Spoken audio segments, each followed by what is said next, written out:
السلام علیکم ورحمۃ اللہ وبرکاتہ۔ الحمد للہ والصلاة والسلام علی رسول اللہ۔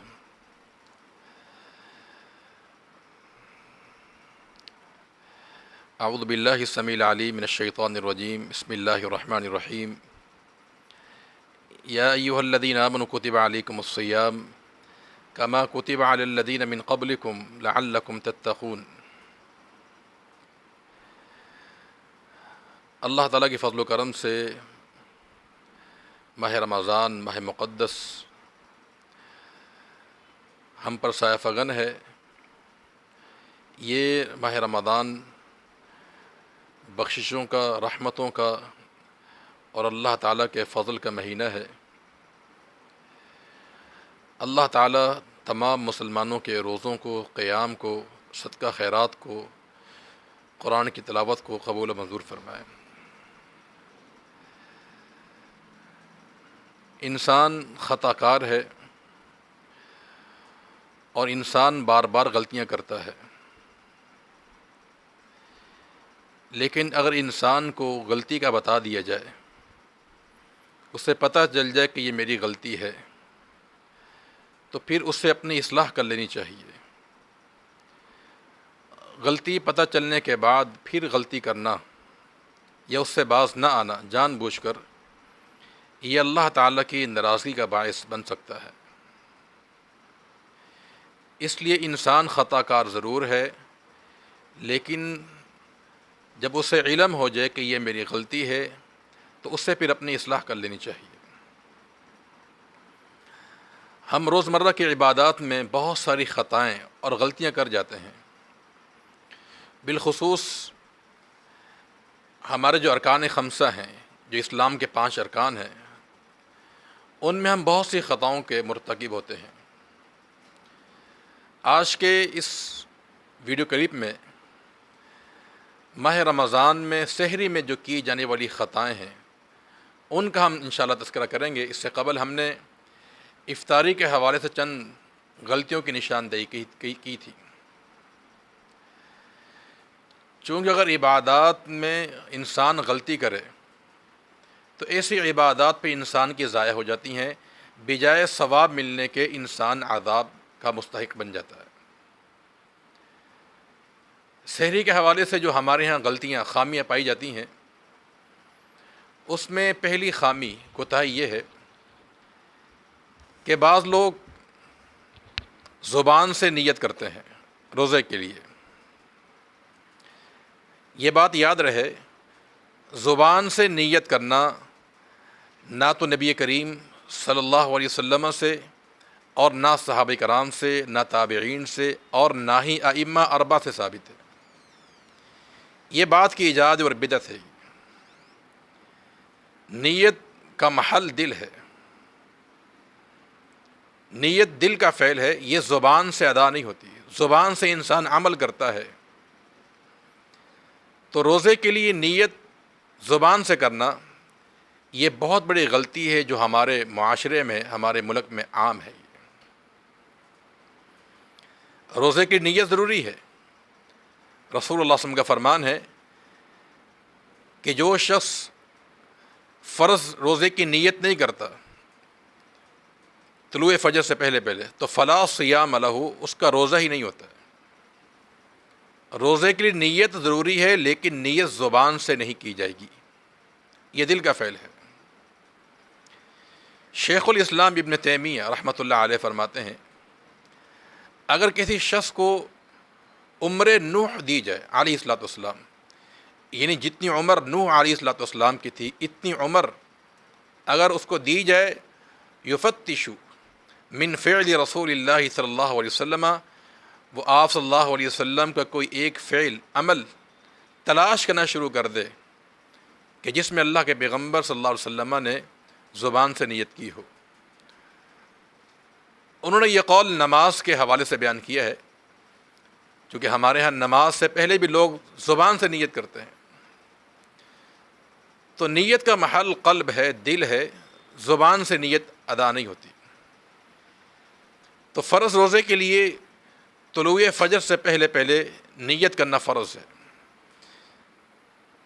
اگر کسی نے طلوع فجر سے پہلے روزے کی نیت نہیں کی اس کا روزہ نہیں ہوتا ہے۔ نیت کیسے ہوگی؟ ایک انسان اپنے آپ کو یہ کہے کہ میں نے صبح اٹھنا ہے، میں نے روزہ رکھنا ہے، اس کے لیے پھر سحری کی تیاری کرتا ہے وہ، اور سحری کے وقت بیدار ہوتا ہے وہ، بس یہی نیت ہے۔ یہ زبان سے نیت ثابت نہیں ہے۔ اور ہمارے ہاں کتابچوں میں یا رمضان کیلنڈروں میں جو ایک دعا یا الفاظ لکھے ہوتے ہیں، وہ بصوم غد نویت من شہر رمضان، یہ الفاظ بے بنیاد بے اصل ہیں۔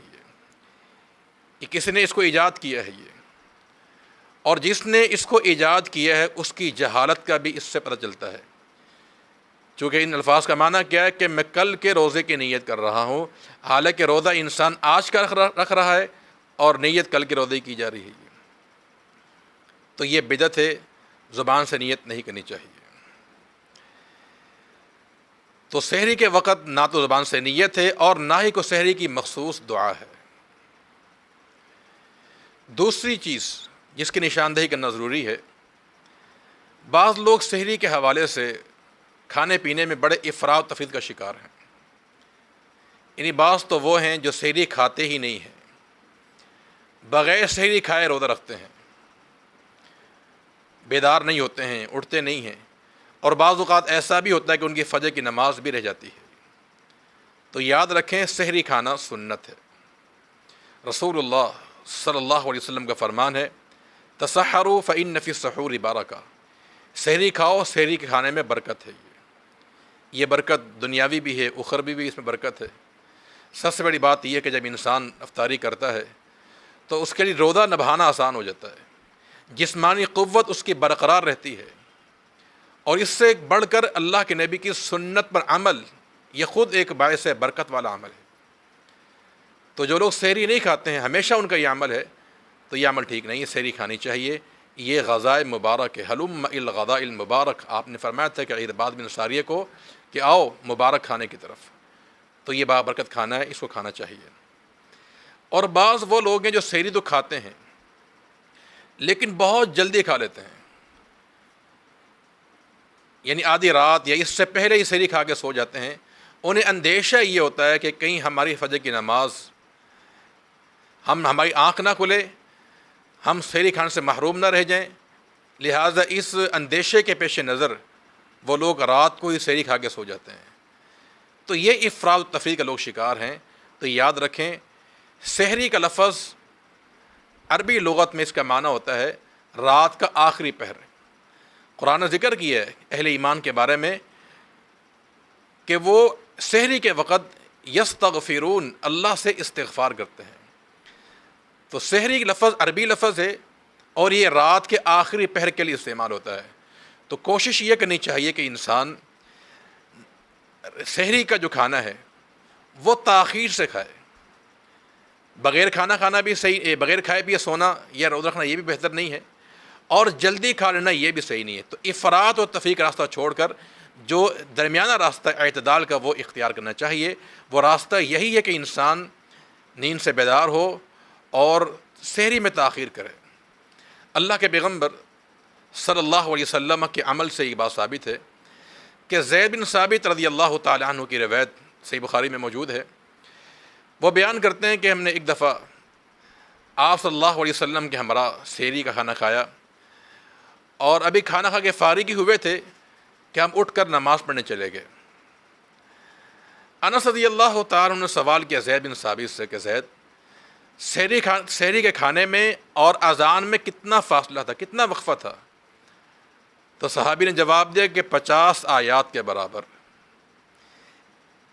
یعنی اگر ایک ماہر قاری 50 آیات پڑھ لے تو اتنا فاصلہ تھا سحری میں اور اذان فجر میں۔